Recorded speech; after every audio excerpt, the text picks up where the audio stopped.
Bonjour et bienvenue sur le podcast de Kimamori qui vous propose de découvrir ou redécouvrir les œuvres littéraires d'hier et d'aujourd'hui, leurs auteurs et leurs traducteurs, par le texte et dans l'oralité. Hier, nous avons écouté Gilles Zerlini partager avec nous un extrait de son roman Épuration. Aujourd'hui, vous pourrez découvrir son dernier roman paru, Guyane, dans un extrait lu par lui. Enseignant, poète, nouvelliste et romancier, Gilles Zerlini est un auteur bastiais, imprégné de sa jeunesse à Toulon. Son œuvre est disponible aux éditions Maurice Nadeau. Vous pouvez consulter en ligne son site officiel gileszerlini.com. Quand tu fais une rencontre d'amour, bien après le chemin du milieu de la vie, ce n'est pas comme dans la prime jeunesse. Nos yeux sont toujours aussi aiguisés, peut-être plus encore qu'autrefois d'ailleurs. Et notre cœur, bien qu'ayant pris de nombreux coups, bat toujours. De femmes en femmes, il s'apparente à la Vierge cette douleur avec ses 7 épées pointées vers son cœur sanglant. Autant de lames que de passions amoureuses, autant de plaies que de défaites. Mon Dieu, toutes ces cicatrices, mon Dieu, ces larmes de sang. Il est même jusqu'à se demander comment nous ne sommes pas morts de certains de ces chagrins d'amour. Mais en un rien, en quelques mots, un regard, une joie charnelle inattendue, où nous retrouvons l'innocence de l'enfance et la douleur ancienne est dissimulée sous une nouvelle illusion. Marie est touchante. Elle aime bien raconter son histoire de femme, comment elle est arrivée dans ce pays maudit de Guyane. « Ça me fait du bien », dit-elle. Elle faisait partie d'un fameux et rare convoi de femmes débarquées en 1872. Les prisons françaises débordaient de communardes que les bourgeois préféraient appeler les pétroleuses, car soi-disant incendiaires de Paris durant l'épouvantable semaine sanglante de mai 1871. À mon avis, tu veux que je te dise, elles auraient dû tout brûler. Marie n'aime pas que l'on dise communarde. Elle dit que c'est irrespectueux. Il faut dire communeuse.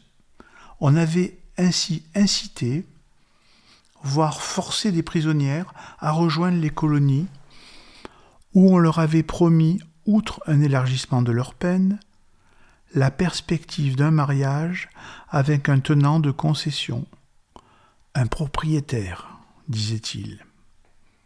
Un mari, une propriété, la perspective d'enfants, une aliénation sociale cousue de fil blanc pour remplacer la prison. Quand nous avons débarqué, après plus de 20 jours de mer, on nous a dirigés vers l'établissement agricole. Ce matin-là, on n'était pas de première fraîcheur. On a trouvé un point d'eau et on a fait ce qu'on a pu pour se débarbouiller et se rendre présentable. Poudre de brique pour les pommettes et les lèvres du haut, un nuage de farine, du charbon de bois, on se coiffe au mieux et hop, nous voilà transformés en poupées de porcelaine. Là, quand nous sommes arrivés devant le bâtiment de l'administration pénitentiaire, ils avaient préparé une estrade branlante, 3 planches posées sur quelques tonneaux. Les prétendants étaient là, devant, debout, comme au spectacle. Le directeur de la colonie fit un discours devant le parterre de colons prétendants. Puis l'un de ses sous-fifres nous fit défiler en file indienne d'abord, puis l'une après l'autre en déclinant notre nom, prénom et âge, rien sur notre passé et notre casier judiciaire. Bon nombre étaient passés par la justice expéditive versaillaise et n'étaient même pas condamnés. Il y avait outre les filles de la commune, des prostituées, une espèce de gitane, une ou deux voleuses à la tire, des faiseuses d'anges, des mères infanticides, toutes filles de dames misères. La plupart étaient déjà mariées dans leur vie d'avant, mais juraient du contraire. Moi, j'ai toujours déclaré être marié, ce qui m'a protégé de ces mariages à la va-vite. J'avais à l'époque un peu plus de 33 ans. Chaque marié a eu droit à un trousseau offert par les autorités. Un peu de linge, du nécessaire à couture, un morceau de savon, une broche à cheveux en os et un petit fascicule intitulé « La bonne ménagère », où l'on trouvait des conseils pour mener à bien une famille. Cette exhibition de femmes ressemblait plus à une foire agricole qu'à un bal des débutantes. On a défilé en tenant une ardoise avec notre numéro dessus. Sur les 25 filles arrivées, 20 furent mariées le jour même. Le directeur faisait office d'officier civil et ses sbires servaient de témoins. En fait, les hommes étaient déchaînés. Ils auraient choisi n'importe qui pour coucher au plus vite. Oui, je me souviens. Une véritable foire paysanne. Il ne manquait que la pesée et les maquignons. C'est tout juste si on ne repartait pas avec des plaques de concours agricole. Tu sais, les plaques ovales en fer, avec écrit dessus, en relief, « Concours agricole, foire de Saint-Laurent-du-Maroni, 1871, femmes adultes non suitées. » Après, un bal fut organisé.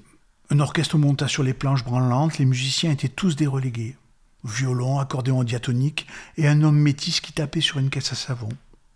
Ils enchaînaient les danses, polka, mazurka, scottish, et une espèce de bourrée rythmée, comme avec un tambour, où tout le monde s'emmêla les pinceaux. Quelques couples se formèrent rapidement. Goulûment, oserais-je dire. Les hommes avaient des yeux de feu. Des bosses apparaissaient à leur entrejambe. Quelques femmes, dont Marie et Sabine, préférèrent danser entre elles pour ne pas être importunées. Très vite, des couples quittèrent la piste de danse pour s'éloigner à l'abri de la nuit. Certains revinrent, leur habit chiffonné et l'œil pétillant. D'autres disparurent.